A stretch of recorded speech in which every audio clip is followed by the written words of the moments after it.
Welcome to Teeing Off with RevSports. Yesterday was definitely not a good day for Indian fans. On one hand, you had the men's team being completely decimated by South Africa as South Africa won by an innings and 23 runs. On the other hand, you had the women's team who, even after posting a good total of 284, lost to the ever dominating Australian side. Before we discuss all of that, let me introduce my guests, starting with Chubayan Chakraborty, who's at the Centurion right now. He's witnessed the brutal loss.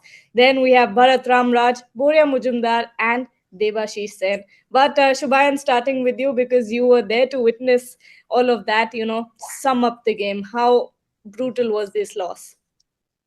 I am still hungover. I am still hungover. I just can't take my mind out of that from that defeat. And it was simply a poor performance. If I have to put it back bluntly, the batting was not done properly. The bowling execution was simply outright poor. Apart from a few spells here and there from Jasprit Bumrah, it was simply a poor performance. The Indian team will have some task to get their minds out of this defeat and regroup how Rohit Sharma led in the ODI World Cup. Rohit will have the exact same role uh, now leading up to the Cape Town Test to make sure that all the players are doing well. They are not thinking about this defeat because if they keep on thinking about this defeat, then it will become an impossible task to defeat South Africa in Cape Town. So emotionally, they will have to think that this was just a couple of bad days in the office, and the series is still not completely lost. They still have an opportunity to equalize, and the focus should be on that rather than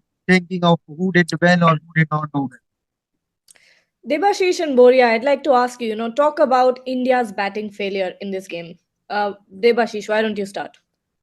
Yeah, obviously, it's a lack of application. Let's to put it straight away, because few of the dismissals means obviously there were no. Yes, it was tough conditions to bat on, but the few of the short selections needs to be questioned. So I think all the batters need to do is to regroup. Means obviously, I today is the fourth day. If the match would have happened, so ideally they should stay away from cricket.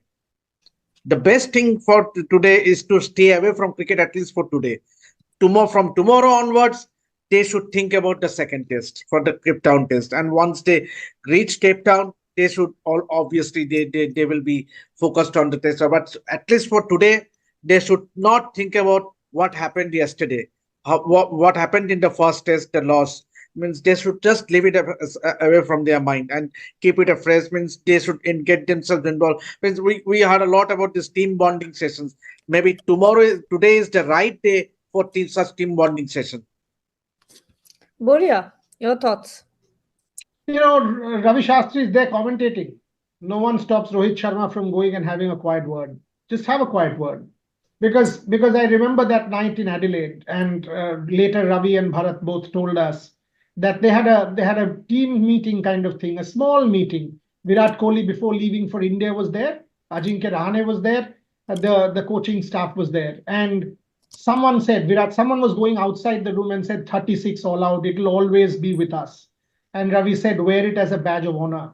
Every time you wear that badge as a badge of honor, you will know where you went wrong and change it. If you can change it, it will be the biggest miracle in Indian cricket. And they did. They did. In that Boxing Day test, without Virat Kohli, without Jasprit Bumrah, without Mohammad Shami, that series I'm saying, we turned it around. We went on to win that series. Nothing stops this team from doing so in Cape Town.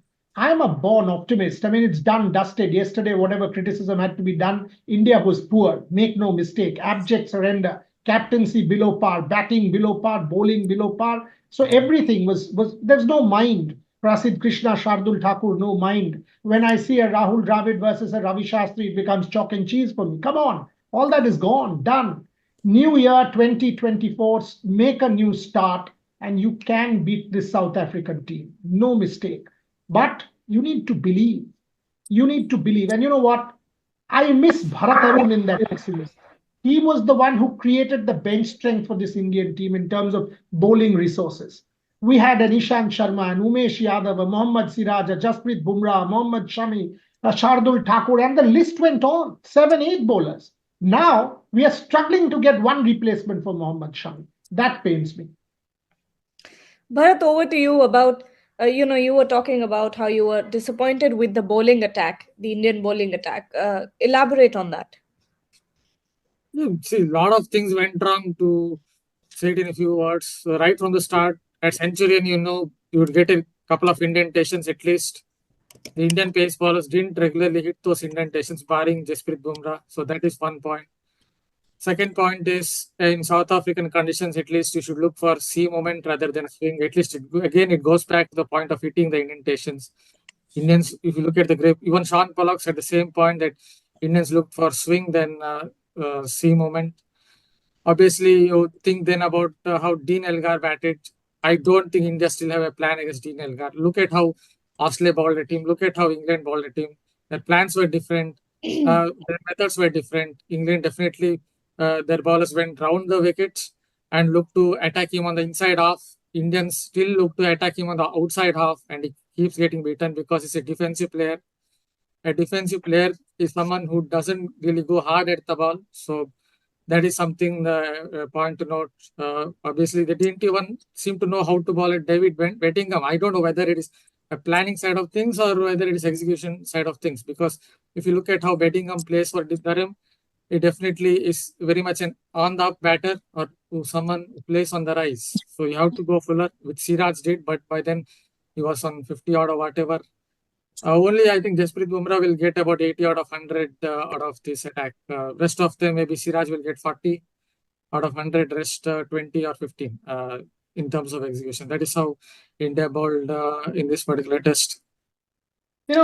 Just to add quickly before you go to Shubhayan again and Devashish, I had asked Bharat that when a bowling unit does badly and you've had a couple of off days, what do you do? And he said, look, just we come back and we ask them that what was the plan? Was the plan right or was the execution wrong? That okay, at the top of your mark, you have your plan right. Your execution was wrong. And the moment you ask the bowlers this question, that okay, you bowled in the right channel and the batsman played a good shot, fine. But you bowled in the wrong channel and the batsman then cashed in, wrong. So this was how they rectified, because it also happened with them that Australia got 400, but they came back. And it has not happened once, but multiple times.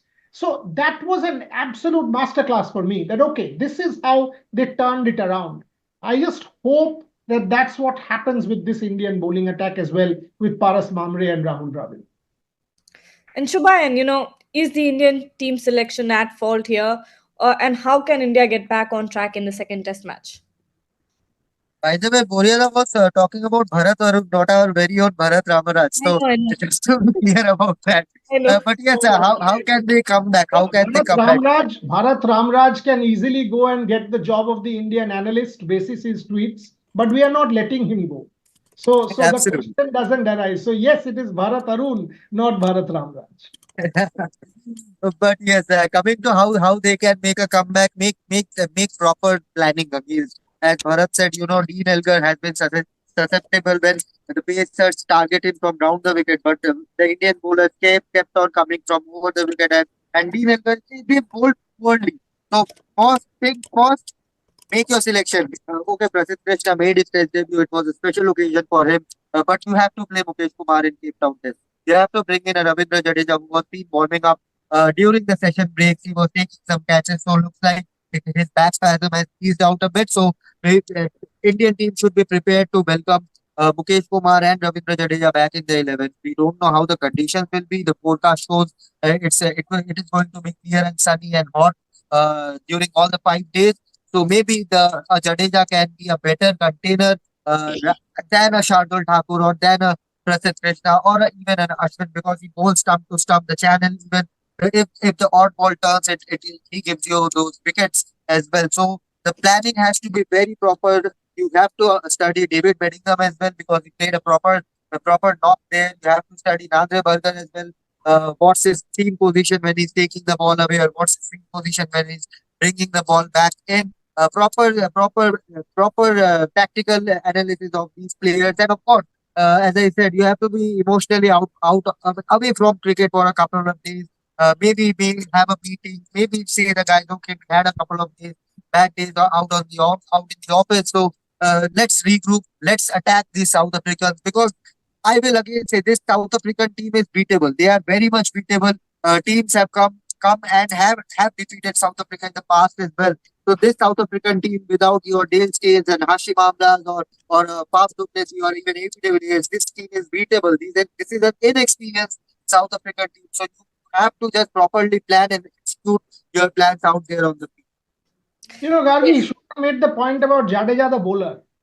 Your best middle order batsman in the last few years has been Jadeja, the batter. Think of Australia.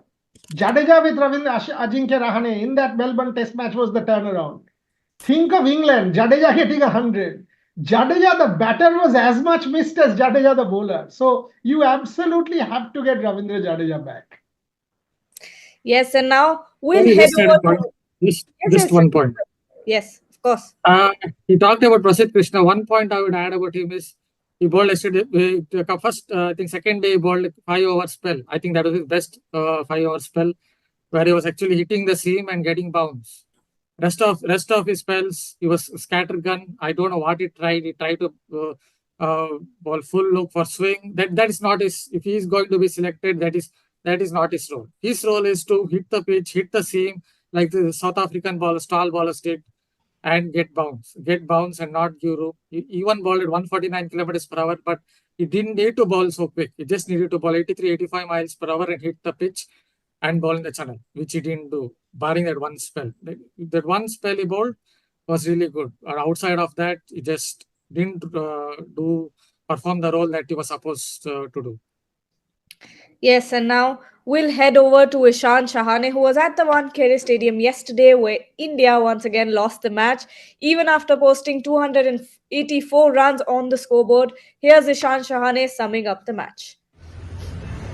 Hello everybody, this is Ishant Shane from RevSports. But what a great game we witnessed. India versus Australia. You know, there was a lot of expectations about the game and both the teams have delivered. The Indians have performed well. Unfortunately, they couldn't cross the line today. The Aussies were just too good for them. Let's get started off with the Indian innings here first. So the Indians decided to win the toss and they decided to bat first. So, you know, Wankhede Stadium, it's a good decision to go out there and bat first. Unfortunately, Shafali Verma could not deliver. This might be a little bit of a worry for them because she's someone who's always given those starts for Team India, and suddenly, unfortunately, you know, she just hasn't been at her very best. But, you know, that's fine because I think Shafali Verma as a batsman can eventually come back into her groove. But there were some positives. Yastika Bhatia, I mean, just a fantastic player, left-hander, elegant, and, you know, she got 49 odd runs, which was really, really good to see. Smriti Mandhana didn't play, obviously, so Yastika Bhatia basically did Smriti Mandhana's role in a very nice fashion. So that's really good to see, and that's good for Indian cricket, Indian women's cricket, because you want everybody chipping in as well. Jemima Rodrigues was the star performer for the Indian team. You know, I've said it earlier, she's a home girl, she's played at the Wankhede Stadium before, she knows the conditions really well, and she proved it. She got 80 odd runs, just fantastic, eased down the pressure for the Indians, and that's your role when you're batting in that middle order. You want to ease down the pressure and, you know, take control of your nerves, and that's what she did. Jemima Rodrigues, just fantastic overall, the way she performed, the way she handled herself, you know, it's so good to see. And how can we not mention Pooja Vastakar? Everyone saw what we made for her. RevSports has made it specially for her. And, you know, we spoke about how she's someone that can, you know, do both. She can bat, she can bowl, and she clearly contributed with the bat. 60 odd runs once again. You know, that was a game-changing innings. I mean, obviously, the Indians did not go on to win the match, but she got them in a position where they could possibly put up a fight, and which they did in a way, right? So, I mean, good innings by her. Because of that innings, the Indians could push on and get above 260. So Pooja Vastakar would get fantastic drop. I think India would be, you know, hoping you could go on to do this much more often because she is definitely a star in the making. Even though India performed brilliantly, you had Pooja Vastrikar 62 not out, Jemima Rodriguez 82, and Yastika Bhatia 49, yet they were still outplayed by the Australian team. When does this end, Boria? You see, we were celebrating the Indian red ball win. But frankly, for the women's game, white ball is more important than red ball, unlike the men's game. And let's face that fact. And we have not won a single major series against Australia or England in the recent past. And that is a problem. 280 was a decent score. We weren't able to defend. Firstly, we were down to 170 odd, 179 or 180 for 7 when Sneh Rana got bowled. And that when I thought, okay, we might even fold up for 225. Pooja Vastrakar was brilliant. That innings changed it for India and allowed us, obviously, Jamie Rodrigues was brilliant, 282. When you have that kind of score, before Deepti Sharma got out Ellis Perry, that partnership between Phoebe Litchfield and Ellis Perry took it away from us. I thought Harmanpreet Kaur lack of runs is impacting her captaincy. When is the last time Harmanpreet Kaur has made a tangible contribution? Don't remember. Shafali Verma, we keep talking about abundance and talent. When is the last time Shafali Verma has made a telling contribution? I did a statistical analysis and I can tell you year on year, Shafali Verma's strike rate and average has gone down. So these are important signs. You have a WPL, you have 2 test matches which you won, you had momentum. Don't let that shift, because ultimately 2024 you have a World Cup, White Ball World Cup, T20 World Cup against this Australian side. And the gap is seemingly quite big. 45 overs they closed it out, not 49. They did not need too many overs. So it was a comfortable canter for Australia. That for me, Gargi, is a worrying side. Absolutely. And we'll head over to Ishan once again on how Australia completely dominated the game in the second innings. We're talking about the Aussies. The Aussies were just too good, right? I mean, Renuka Singh was brought into the attack. She got that first wicket. And all of a sudden, everybody was thinking that India might have a good chance to win this because, getting that first wicket, 280 odd runs on the board, a lot of pressure on the Aussies. The Aussies were feeling it. But Ellis Perry, just amazing, right? That partnership was built in between, and I think what we can take in notice over here is that aggressive Aussie approach that was shown. I mean, the Australians have been known to have this aggressive approach where they go after the bowlers, they go after an opposition. So that's what they did exactly today. So even after losing that first wicket, that partnership was built. Both batsmen got 70 odd runs, and after that, it was Australia's game to lose, right? Because they were in it to win it. They did lose a few wickets here and there after that as well, but overall, they controlled the innings, they controlled their nerves and managed to see it through. So a good game of cricket. I think we should mention this because I think it's unfair to say the Indians didn't perform well. So this was a good team effort. The Indians came back strongly into the game, got some runs on the board. They made an impact with the new ball first up. Unfortunately, the Aussies were just too good. That Australian aggressive approach took the game away from the Indians. There's still 2 more games to go, so the Indians have a lot of hope left, and they'll be taking a lot of positives. Everything's been working out for them in the recent past. One match didn't go according to plan. That's not a big issue. There are a lot of positives. Renuka Singh is bowling. Yastika's batting. Jemima Rodrigues again performing really well. So a lot of positives to take from this game, and I think we can expect a cracker of a game too. This is Ishan Shahane signing out from RevSports. Thank you. That was Ishan Shahane from the Wankhede Stadium. Now we'll go to Centurion, where Shubhayan did an interview with Kagiso Rabada's father. So South Africa have dominated and won the Centurion Test, and with me is a very special guest, someone who dominated the show in the Centurion Test, the father of Kagiso Rabada, Dr. M4 Rabada. Sir, thank you so much and welcome to RevSports. What a spell that was. First innings, second innings, your son, the king of Centurion, again ruled in Centurion. Your thoughts? First of all, thank you so much for having me for your interview. Okay. I'm very privileged, first of all, to get to see a game between South Africa and India. Yes. I think, as people know, that India is my favorite team. Yes. When they play everyone else, Yes. of course, except South Africa.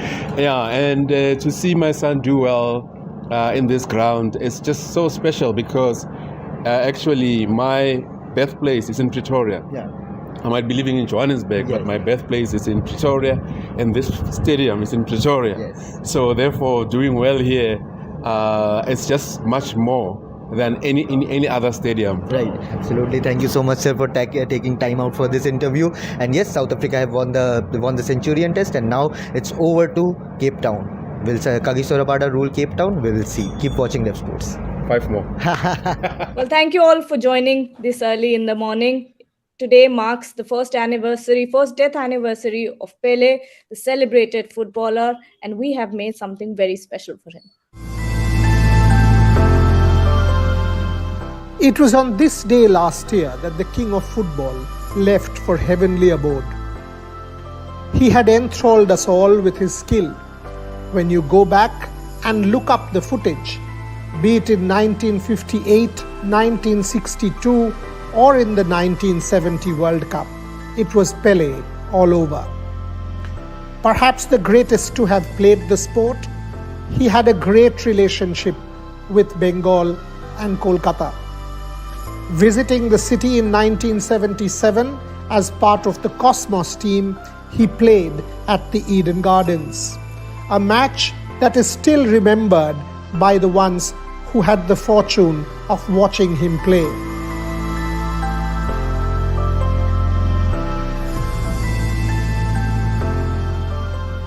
Thereafter, he yet again visited the city on the occasion of his 75th birthday. And may I say, I had the privilege of hosting many a program with him.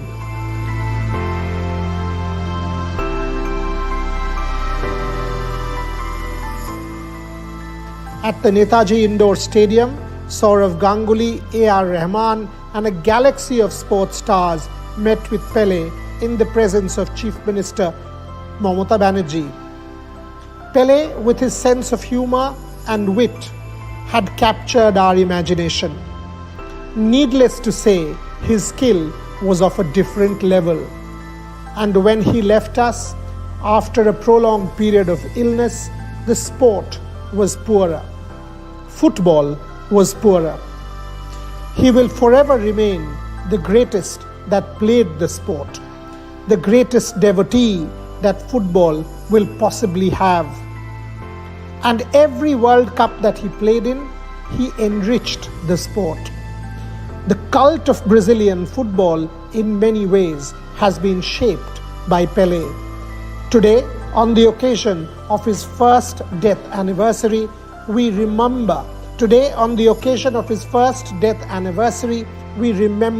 the legend. He may have left us all, but he will forever be there. Long live the king. The king is still alive.